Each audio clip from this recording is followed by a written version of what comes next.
Greetings, everyone. It's so nice to be with you. Welcome back from our summer break. We're all refreshed and ready to go again. And it was so wonderful to see so many of you at the AMORC World Convention in Montreal. Many thanks to those of you who came up to me so that we could connect while we were there together. And we had over 1,300 members from more than 50 countries around the world. And it was just a spectacular convention. I had not spent a lot of time in Montreal before, and it's a beautiful city, very historic, just really was lovely from start to finish. And we had many inspiring messages and long breaks so that we could all spend some time with each other. And personally, I just found it to be very fun. There were a lot of opportunities for us to just enjoy ourselves together. Please know, for those of you who were not able to be there in person, there were many times during the convention when we sent our good thoughts to you, just attuning with everyone around the world and really feeling a close connection with our worldwide community. Most of the presentations from the World Convention will be published in the next issue of the Rosicrucian Digest, which will be published in mid-October. Following the World Convention, since the Grand Masters and the Imperator were already together, we had our annual Board of Directors meeting, and we decided that there's going to be a new ceremony that will be open to our non-member friends and family members. We already have the annual Peace Day ceremony in June, and the September Memorial Ceremony, which is sometimes called the Pyramid Ceremony, in September. These are open to non-members. And now there's going to be a ceremony at the time of the winter solstice in December, where you can invite non-member friends and family members. Now for our questions and answers for this month. Here is our first question. What is the Rosicrucian understanding about the UFO acknowledgments that are being revealed now, and do we know what their intentions are? So in a Rosicrucian lesson, we're invited to consider if it makes sense that Earth would be the only place in the many solar systems that could give rise to life. The Hubble Deep Field a few years ago led to an estimate that the observable universe contains 200 billion galaxies. And new research shows that it's probably 10 times that amount. This is what NASA is reporting. So what are the odds that we would be the only planet that supports intelligent life? The monographs don't address what their intentions might be, but certainly it's something interesting to think about. So just for a moment, think of what's your thought on this. Do you believe that there are beings from other planets or other planes who are visiting us, visiting Earth? And if so, what do you think their intentions might be? So I just invite you to consider that for yourself.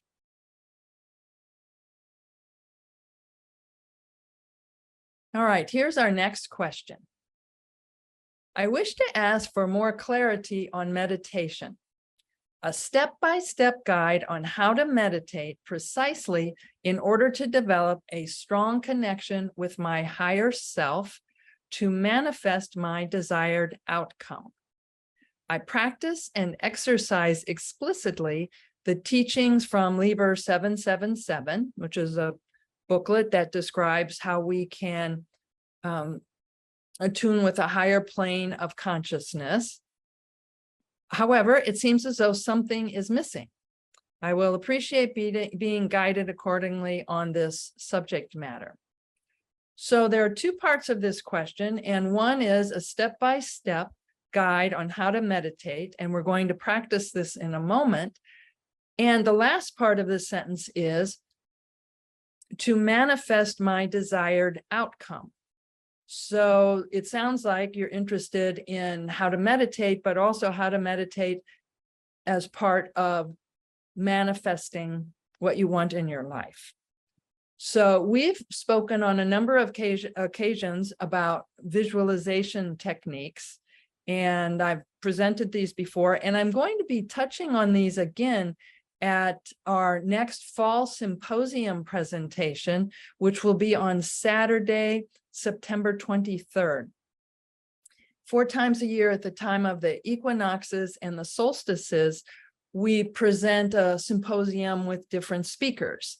And this is going to be, starts at 11 o'clock Pacific time on Saturday, September 23rd.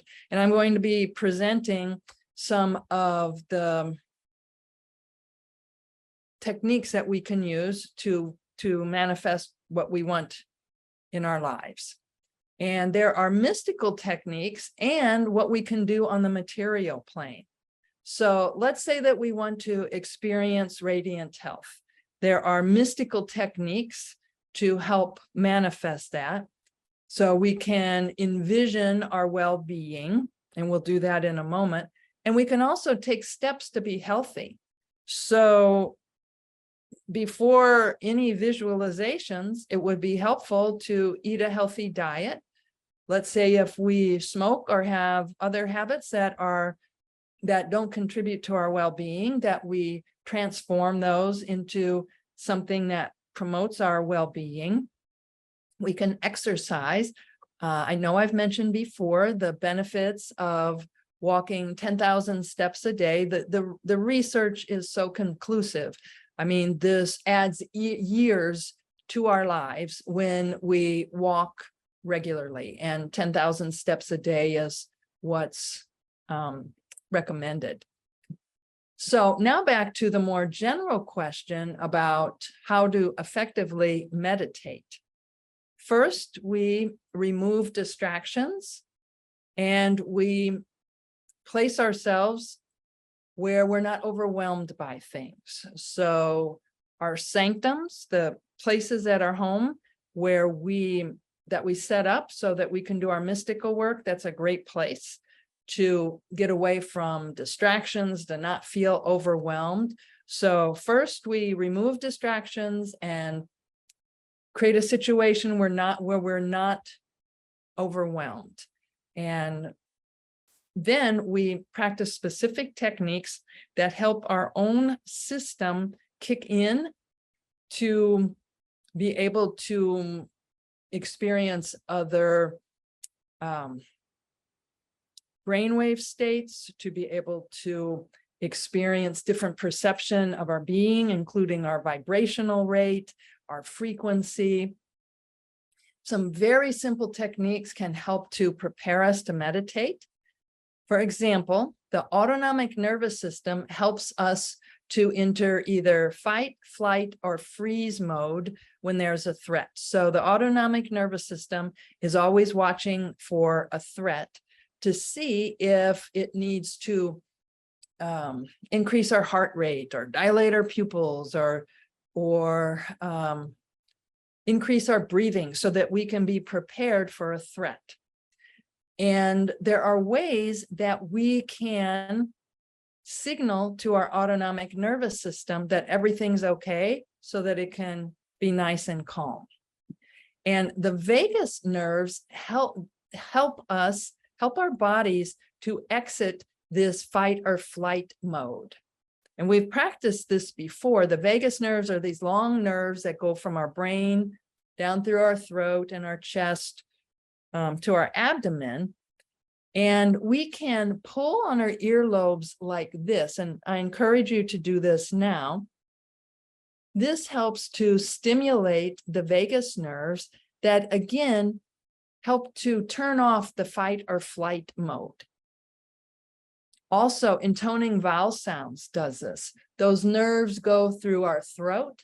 So intoning vowel sounds, singing, humming, that helps to stimulate the vagus nerves. Also, there's breathing that helps to calm and harmonize the autonomic nervous system. When we take 3 deep breaths before we start a meditation, that's signaling the autonomic nervous system that everything can be settled. There are no threats. So we can lower our heart rate, lower our respiration rate. Everything can calm down. Also, when we breathe for just a couple of minutes and focus on our breath as it goes in and out of our nostrils, we can intone vowel sounds that stimulate the different psychic centers in our being. And one that's very helpful to do this with is the pineal center, that is at this level, but in the back of our head. So it's not on our face, it's in the back of our brain. And all of these exercises allow the body's natural relaxation systems to go into effect. So we're going to do this now. Please sit in whatever way is most comfortable for you. And take 3 deep breaths, becoming more relaxed with each exhalation.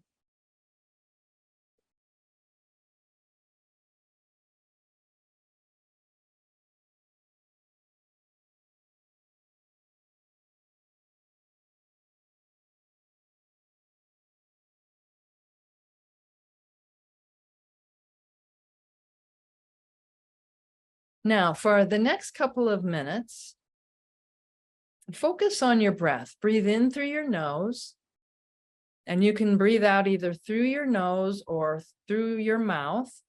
Make the exhalation longer than the inhalation. And we'll do this just for a couple of minutes. So in through your nose, and then a long, slow exhalation.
Now, focus your attention on the pineal center in the back of your brain. Still breathe slowly and rhythmically as you place your attention the back of your head.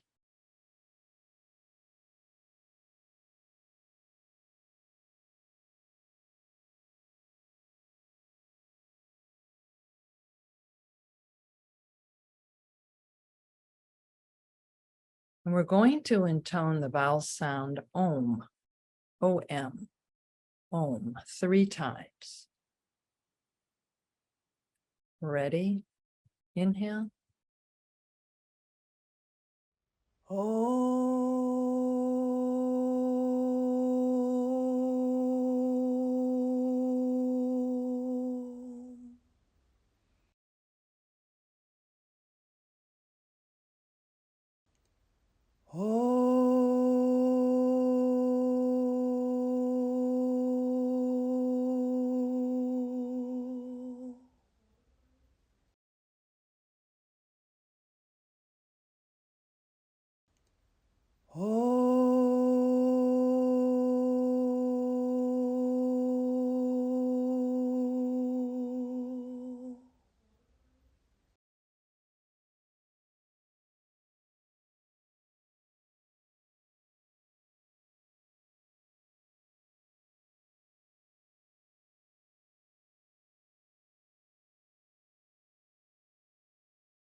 Now be aware of the harmony that exists within your being, the resonance,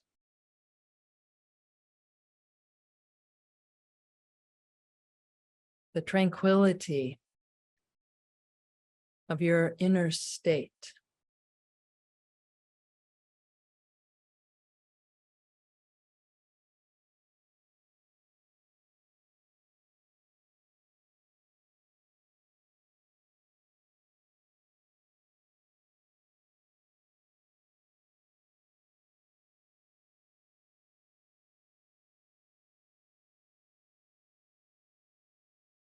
See yourself experiencing this inner harmony, this radiant health.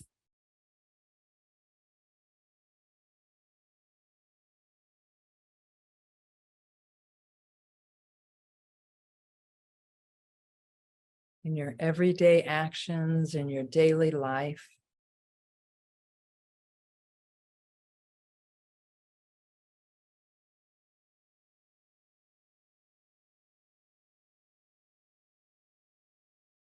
See yourself taking the steps that you can do to be as healthy as possible, steps that significantly support your well-being. Eating a healthy diet. See yourself doing that in your mind's eye, choosing healthy food.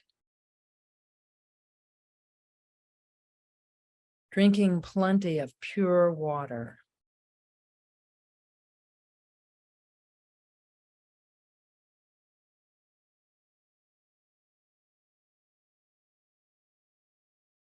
Exercising every day in a way that you find enjoyable.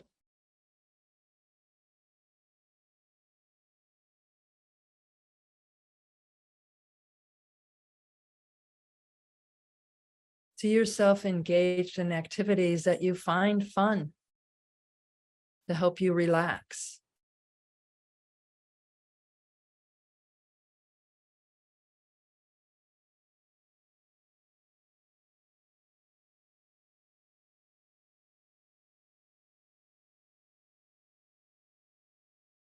In your mind's eye, see yourself taking these actions that you can take that contribute to your radiant health and well-being.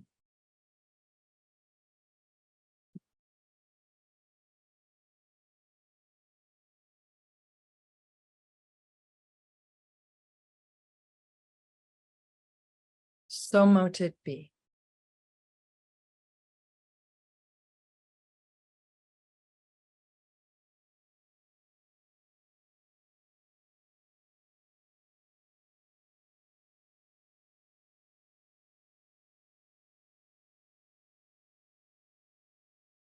Okay, our next question. My question is regarding the colors associated with the different psychic centers during a meditation.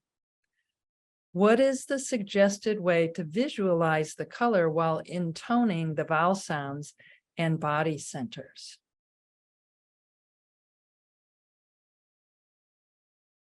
We have techniques that can help to develop our power of concentration, and that's how we would do this.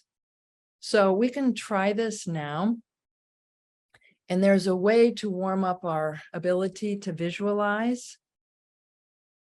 So first, close your eyes and think of a closet in your home. So some closet that you have in your home. See yourself walking up to your closet. You're familiar with this. You open the door and you see the clothes or the other items that are stored there. You're doing this from memory. So in your mind's eye, you know that you have. You know what's in the closet, you know what colors they are, you know what it looks like.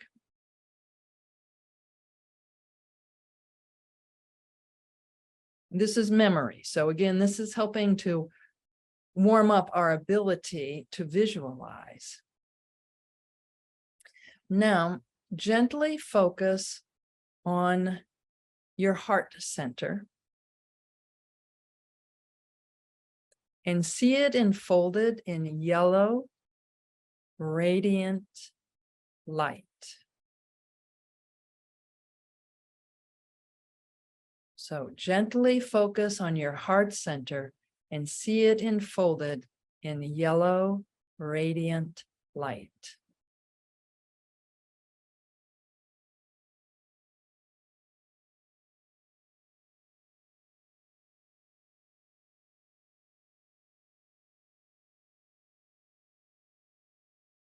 By practicing in this way, we can develop the ability to see the colors that are associated with the different psychic centers. Okay, our next question. What is meant by the will of the cosmic in the Rosicrucian teachings? Visualization exercises are sometimes concluded with this statement, if it pleases the cosmic, it is done. I've also heard in a Rosicrucian forum that the cosmic has no will. The presence of will implies a desire to obtain or achieve something or a condition. The cosmic, on the other hand, is complete and absolute, and so cannot be desirous of attaining anything. So how do we rationalize our desire to align our will with that of the cosmic? I always appreciate these thought-provoking questions, and I spent some time on this. I definitely have not only heard this statement, if it pleases the cosmic, it is done. I use that often. So the Rosicrucian lessons tell us that the goal of life is to provide a vehicle for the divine to untiringly contemplate its own reflection. So the goal of life is that so the divine can experience itself. Now, that's probably not will, but it's the direction of the divine or the cosmic. So if this is what is supposed to happen, it is done. So it's getting ourselves in alignment with the flow of the cosmic or the divine laws rather than working in opposition to them. So if this is what is supposed to happen, it is done. Our next question. What is the difference between Freemasonry and Rosicrucianism? I'm not a Mason, so I don't feel qualified to speak about what Freemasonry is. I do feel qualified to share some of my experiences about being a Rosicrucian. So Rosicrucians study lessons with exercises and meditations and experiments in order to better understand natural laws so we can live in harmony with them. Our teachings focus primarily on spirituality, personal development, and the exploration of metaphysical and mystical principles. And I don't know that that's the goal of Freemasonry. And some of the many topics that we study in our Rosicrucian lessons are developing intuition, various meditation techniques. We study ancient philosophy, spiritual alchemy, and our august order dates back to the early 1600s. However, those Rosicrucians at that time were perpetuating traditions much older than that, dating back to ancient Egypt. Okay, our next question. During the World Convention, a few members were discussing the difference between the 108 and 140-year cycle as understood by our order. One of our new members remarked that AMORC is one of the most open of all so-called secret societies, as manifested by its public web presence. In the past, we understand that Rosicrucians had a cycle of 108 years of public activity, followed by another 108 years of dormancy or inactivity, when the teachings were passed among family and close associates during periods and places that were less tolerant. However, the 144-year cycle pertains to the approximate number of years from birth to birth of the reincarnation cycle. Could you please elaborate, especially more about the 108-year cycle, since our order has just recently celebrated that anniversary? So yes, the 144-year cycle is related to how often the soul personality reincarnates. So it's the period between births, our birth in this life and then our birth in the next life. And these numbers aren't fixed. The monographs tell us that it might not be exactly 144 years, but the idea is that it's generally that amount. The soul personality reincarnates every 144 years. So if you live to be 90 years old in this lifetime, you would reincarnate 54 years after transition for a total of 144 years from birth to birth. And in the meantime, then we exist on the spiritual plane. Between two earthly lives, we remain in a cosmic state where everything seems actual and permanent. On the whole, the state can be compared to what we experience when we are asleep and dreaming. Now, the 108-year cycle refers to something different.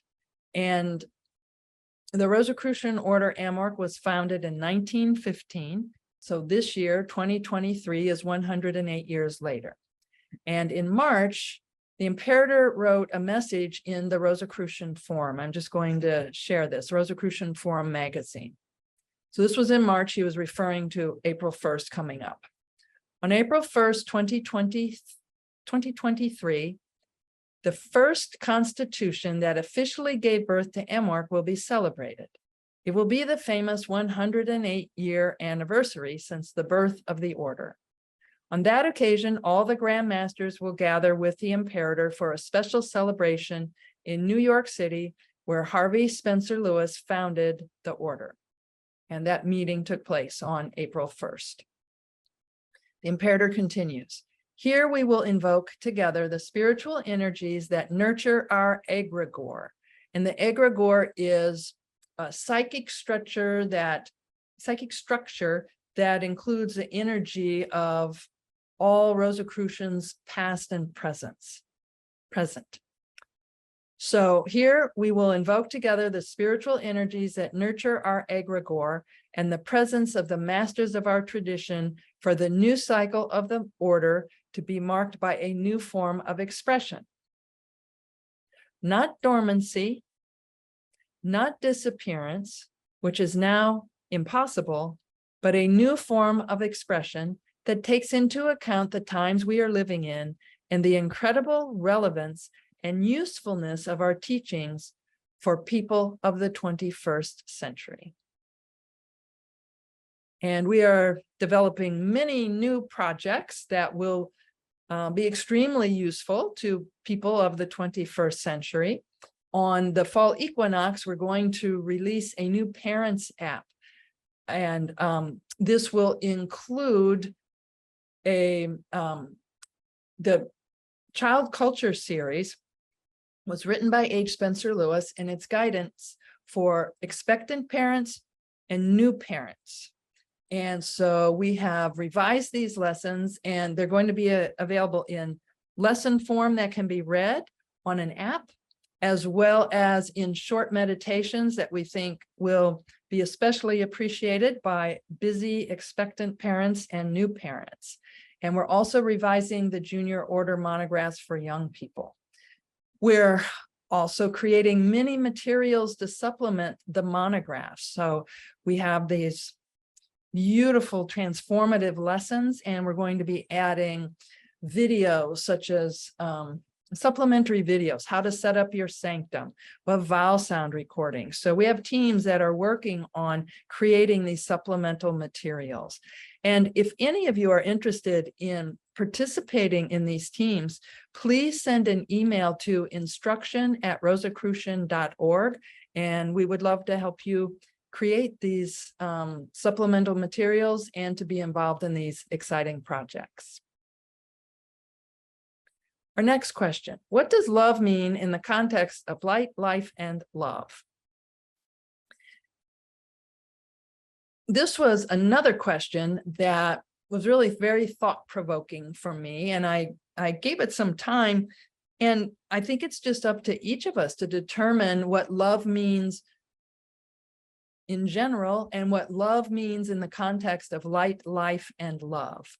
This is mentioned in a Rosicrucian ritual, and it states that first life manifested, then humans developed consciousness of self, so we can reflect on ourselves, on life, and then humans can evolve toward the understanding of the divine reality, which could be called the universal intelligence, whatever you want to call the great creative force, and thereby we experience love. So that's how this is explained, that we come to an understanding of the universal intelligence and thereby experience love. And this reminded me of two beautiful sayings by the Sufi mystic Rumi. Here's the first one. He said, "Love is not an emotion. It's your very existence." Love is not an emotion. It's your very existence. And the second saying is one of my absolute favorites.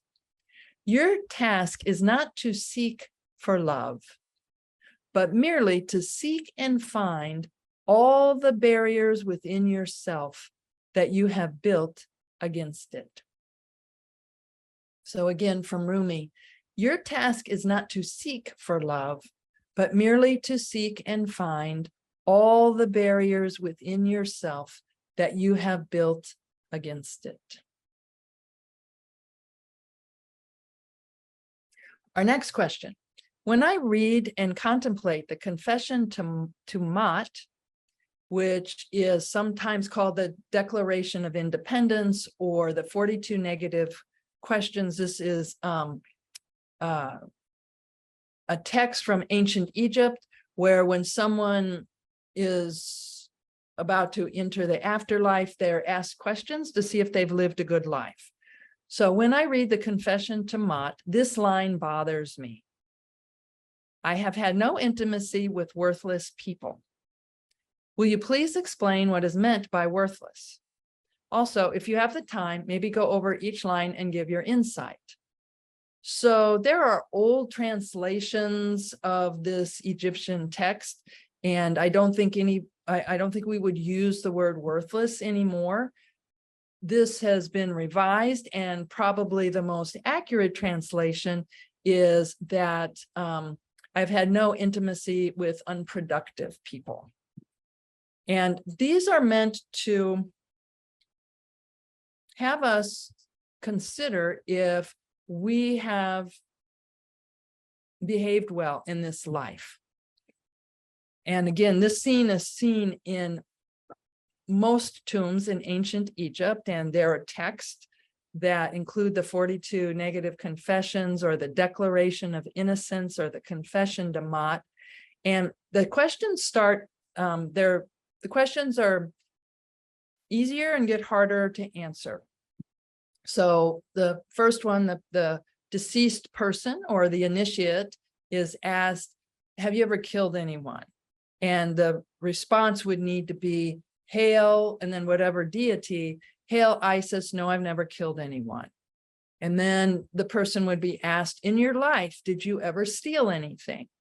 So the tomb owner or the initiate or the person answering would say, hail, and then another deity, like maybe Horus. Hail Horus, I've never stolen anything.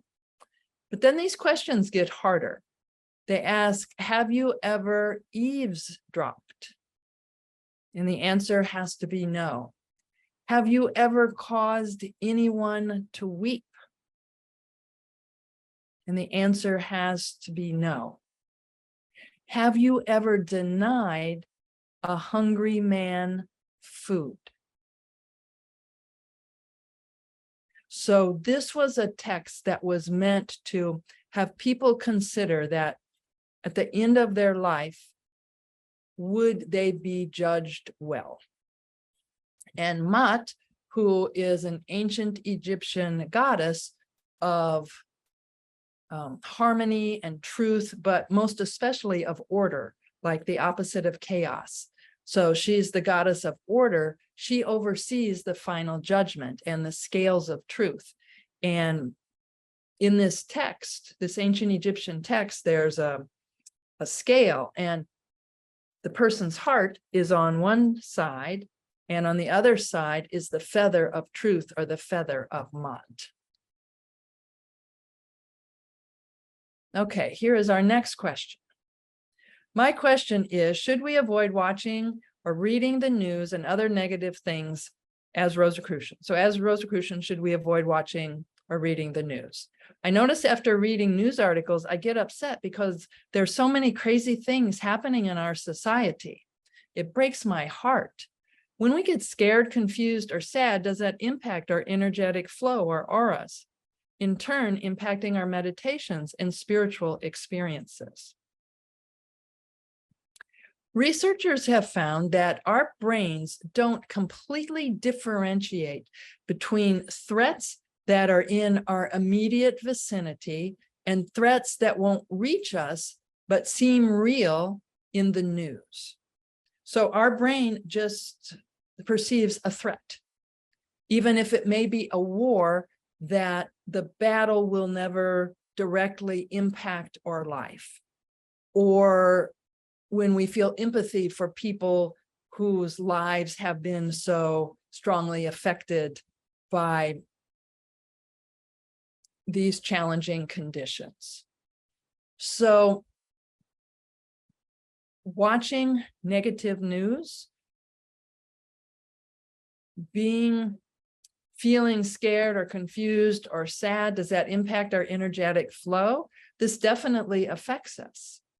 And so there's a balance. How do we feel compassion towards others throughout the world who are suffering? How do we see our circle of family to include all humanity and not have it be so challenging for us that it scares us or confuses us or breaks our hearts? So it's important that we have reliable news sources. So first, stick to reliable news sources or subscribe to reliable newsletters or podcasts that will keep you informed.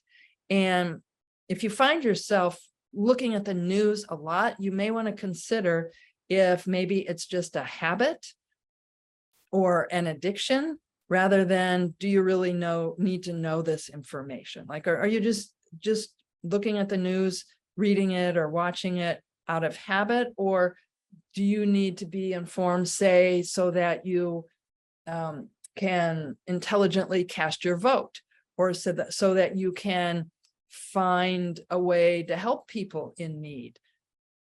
Many of us have too much of this information coming at us. And maybe you have a friend who you can say, okay, if something big happens on this subject, let me know. But if you don't, then you can choose a podcast or a newsletter that addresses the issues that are most important to you. Also, be very attentive to news feeds and social media. We've talked about this before. They make money by keeping you agitated so that you want to feel relief. They keep you coming back. They're creating situations of stress so that we come back because we feel the need for relief. And when we get that relief, we get a little dopamine hit. And some social media sites have been investigated because they would hold back likes. You know, if you post something and other people can like it, they would hold back the likes so that you would keep coming back, and then they'd give little drips of dopamine hits.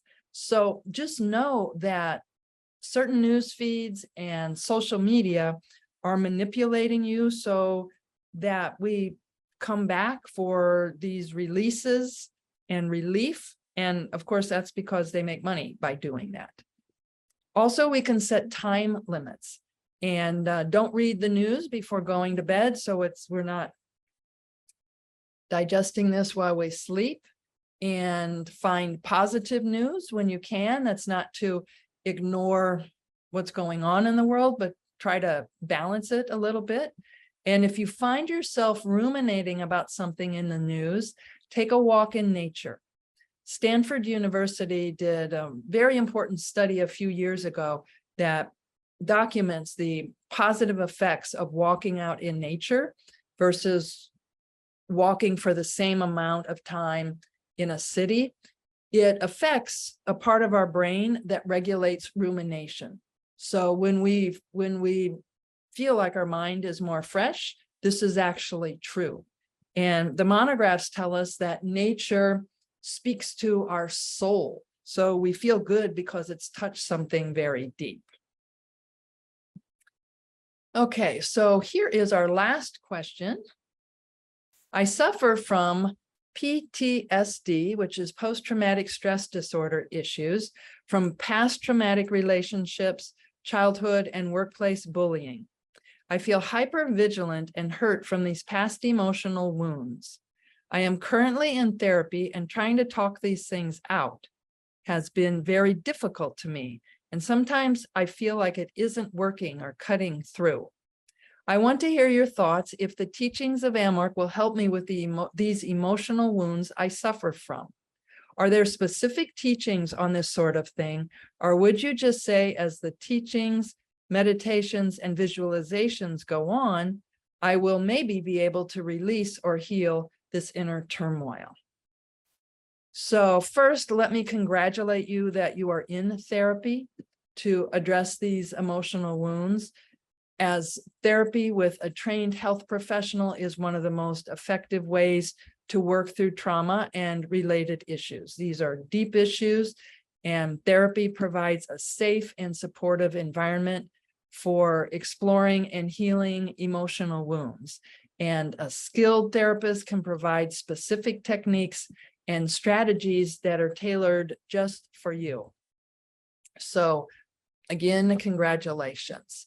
The teachings of AMORC focus on spiritual and personal development, and while they can be beneficial for many individuals, they are not a substitute for professional therapy or mental health support, especially when dealing with conditions like PTSD.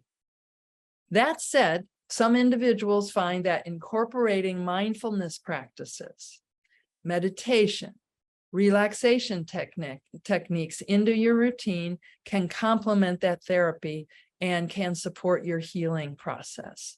Because these techniques help to manage stress and anxiety and emotional pain. So these can be beneficial when dealing with PTSD or past traumatic experiences. But again, congratulations on working with a healthcare professional that can address your needs in particular. Okay, so that concludes our questions and answers for this month. Thank you all so much for participating.